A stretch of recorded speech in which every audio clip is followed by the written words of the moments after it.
Hi everybody, it's Phil here from Telford Koi Pond. Just going to give you the latest update on the pond, progress with the pond, although there hasn't really been a lot of progress. I think everybody's been lumbered with the same weather across the country. It's been absolutely diabolical. We've had months worth of rain at a time. It's that cold you'd think it was winter. We've had hail for several days. So just not been any chance to get out here, but I've done a few things, keep things going. The biggest thing for me is just putting a temporary wooden cover on the filter bay to start with. I'm going to probably build a top on it properly before the winter.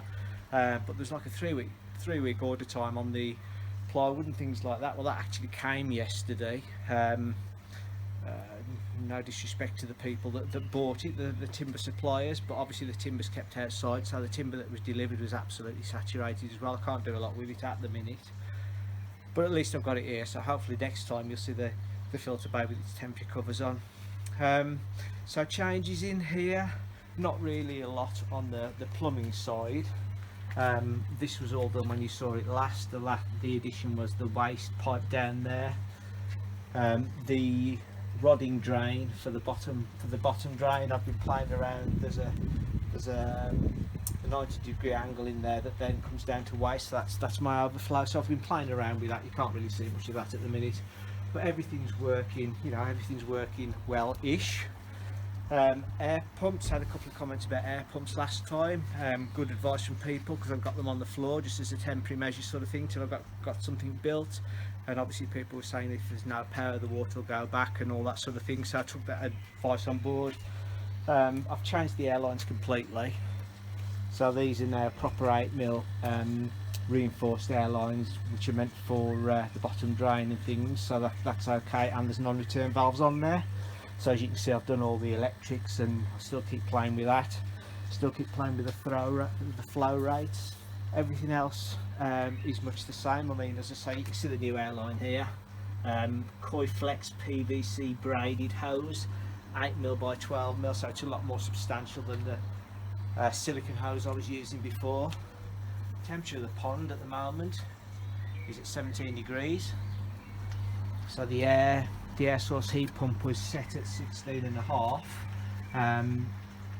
If I just turned it up a degree, because I just felt it didn't feel quite as warm. I know it sounds daft, but it didn't feel quite as warm as it did in the quarantine area in the garage. Just take this off so you can have a look. You can really see now that the filter's maturing nicely, whereas it was all sticking up the corners before. It was pure brilliant white. It's going a nice it's going that nice browny colour now while it's maturing. The big black balls in here, what were in the filter in the garage, so obviously I've just thrown them in there as well to add a bit of bacteria in there, but it's really good. I put some filter back in to start with, and although I don't think I need it at the minute, I'm using the Pure Pond balls, so just dropping a few of them in every now and again just to keep it going. But I'm pleased with the way that's going. I'm pleased with the way it's flowing. And as I say, that's the 35 litre Jabo air pump in there now that I originally bought to power the bottom drain in the pond, which is obviously turned off at the minute so you can see the fish. But really pleased with how this is going. Levels are maintaining. A tip from somebody else who's got one of these, and I was conscious it's set as standard to go off and clean itself every 20 minutes. Well, obviously with a brand new pond and only a few fish in there, the stocking rate's very light. The water's as crystal clear. There's not a lot in there at all. So they advised me to change it to just clean once every hour. So I have actually changed that. So again, another piece of cracking advice from somebody. Thank you very much.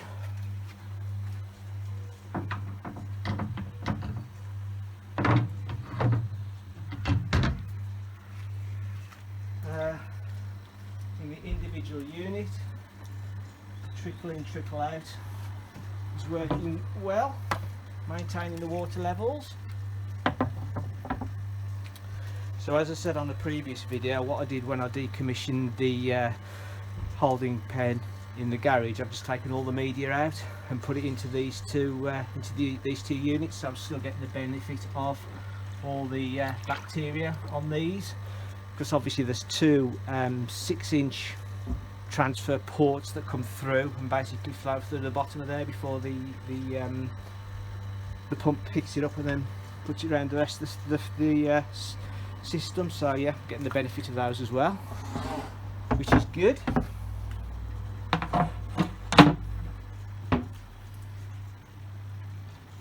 Mustn't forget to fill that in. And the major change really has been the skimmer. So you know, a lot of things about pond keeping is personal choice. I didn't want a wall skimmer, sorry, I didn't want a wall skimmer, in the same way as I decided against a viewing window, and that's just personal choice. But what I did like the sound of was the in-pond floating skimmers. So various versions are available. Bought one of those, plumbed it in so that it comes through the wall on a 2-inch drain. It's the plumbing that comes back through here basically, and then I can control the flow with a valve. But to cut a very long story short, because there's no real control over it going into the filter just pumps whatever the pump is pumping through. Even with a valve, I just wasn't getting the right draw in it. So although I could see it was trying to work and it was sucking in lots and lots of bits, then I was watching them just floating round and round and round the surface. So I've gone back to my original idea, which was basically I've gone out and bought an Oase Swim Skin 50. So just show you that. I haven't got it turned on at the minute, I'll just turn it on before we have a look at it. So if you want to follow me around the pond,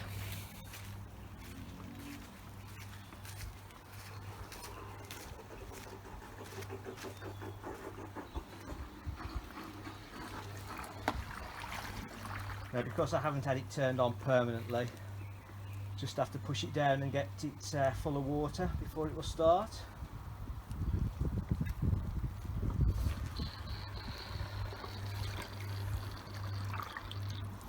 It's got, I think it's a 3,500 litre an hour pump on it. So bear with me a second. It was working perfectly the other day, as all these things do. But it's got a really good draw on it, and that's why I liked it. I've been playing with it too much, I think. Oh, there we go. So if you put the skimmer basket in properly. But as you can see, well, apologies about the net, but I've had to put something on here temporary because of the sheer number of herons you've got around here with the ponds and lakes all around us. But hopefully even through the netting, you can see the draw on that is absolutely fantastic. So if I'm honest, the reason for me having this was so, you know, I'm not going to keep it in here all the while. I'm going to take it out when I'm not really wanting to use it. We've had tons and tons of tree pollen, the white fairy things that come down, absolutely coating the top of the water. Turn this on for 15 minutes and they've all gone. It's really, really good. I can't really recommend this enough. And as I say, I don't know whether I'd leave it unattended with the fishing, because people have warned me that fish get sucked in and they follow the food in and all that sort of thing. But as long as I'm out here, you know, I really think it's a good thing. So that's where we are at the moment. As I say, this is only temporary.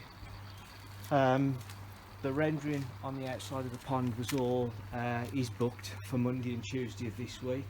Whether that will happen or not with the weather, I don't know. So we'll just have to see. But yeah, that's where we are at the moment. As I say, the fish seem to be liking their new home. Just fed them, so they're a little bit frisky at the minute. So just keeping a close eye on them, keeping a close eye on water parameters. But everything's good at the minute, so yeah, really pleased with where we are. Air pump is kicking in, you know, a bit each night. But as I say, it's been ridiculous temperatures here. We've had hail and all sorts of things, so it's doing well. Apologies for the motorbike going up the road. But yeah, really pleased with it at the minute. As I say, I want to crack on, want to get the rendering done, want to get the covers on there, want to sort of get this little bit finished, and then we're going to move forward with the garden, and hopefully by the summer we'll you know, we'll be in a position to really enjoy it. So that's it. Only a short update. You know, again, thank you for my subscribers. I still can't believe I've gone over the 1,000 mark. Can't believe how many views I'm getting. Absolutely fantastic. When we get some decent weather, when this is all finished, I'll do a proper full in-depth review of everything again, and we'll go through everything in a bit more detail. But that's where I am at the minute. So thank you very much for watching. Thank you for subscribing. If you haven't subscribed already, please do. You know, there's going to be lots more videos coming out, starting to look at fish, but we'll leave that for another day. But yeah, thank you very much for watching. Appreciate your support. Have a good weekend. Cheers.